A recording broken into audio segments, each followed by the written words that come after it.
ජාතික සත්ත්ව සංගණනය අද දෙවෙනි පුරා සාර්ථකව සිදු කෙරුණා.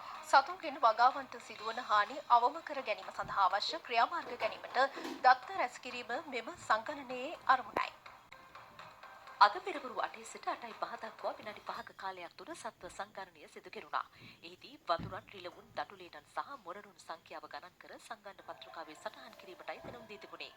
මෙම ජාතික සත්ත්ව සංගණනයේ ග්‍රාම නිලධාරීන්ගේ මූලිකත්වයෙන් සමුද්‍රි සංවර්ධන සහ ආර්ථික සංවර්ධන නිලධාරීන්, කෘෂිකර්ම පර්යේෂණ නිෂ්පාදන සහකරුවන්ගේ සහයෝගයෙන් සිදු කෙරුණේ. ආහාර සුරක්ෂිතතාව, අස්වනු හානිය අවම කර ගැනීම යන අරමුණු ප්‍රමුඛ කරගනිමින් මෙම සංගණනය පැවැත්වුණා. එමෙන්ම භෝග වගාවට හානි කරන වනජීවීන්ගේ සංඛ්‍යාව තක්සේරු කිරීමද මෙහි අරමුණු අතර වනවා. මෙම තත්ත්ව මත මෙරට ජෛව විවිධත්වය ආරක්ෂා කර ගනිමින් බලපෑමට ලක් වූ ප්‍රජාවට සහාය වීමට අපේක්ෂිතයි. ඊට අමතරව කළමනාකරණය සඳහා සාක්ෂි මත පදනම් වූ ප්‍රතිපත්ති තීරණ ගැනීම සහ ඉලක්කගත මැදිහත් වීම ඇති කිරීමට ක්‍රියා කරන බවයි කෘෂිකර්ම අමාත්‍යාංශය සඳහන් කරන්නේ. සංගණනය කරාද?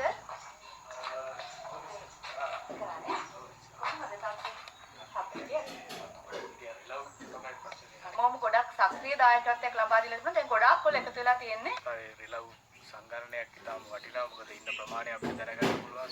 දැනගෙන ආණ්ඩුවට ඉදිරි ක්‍රියාමාර්ග ගෙනියන්න පුළුවන්. මොකද මේ ප්‍රමාණයක් දන්නේ නැතුව අපිට කොහොමද කියන්න බෑනේ.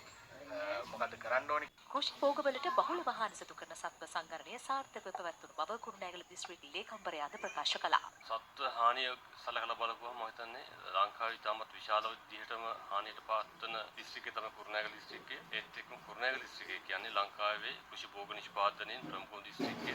ඒ නිසා ඉතාමත් වැදගත් වෙනවා මේ සංගණනයේ කටයුතු සහ ඒ තොරතුරු අපි බෙදාගෙන මේ වනජීවි කළමනාකරණ කටයුතු සාර්ථක කරගෙන යන්න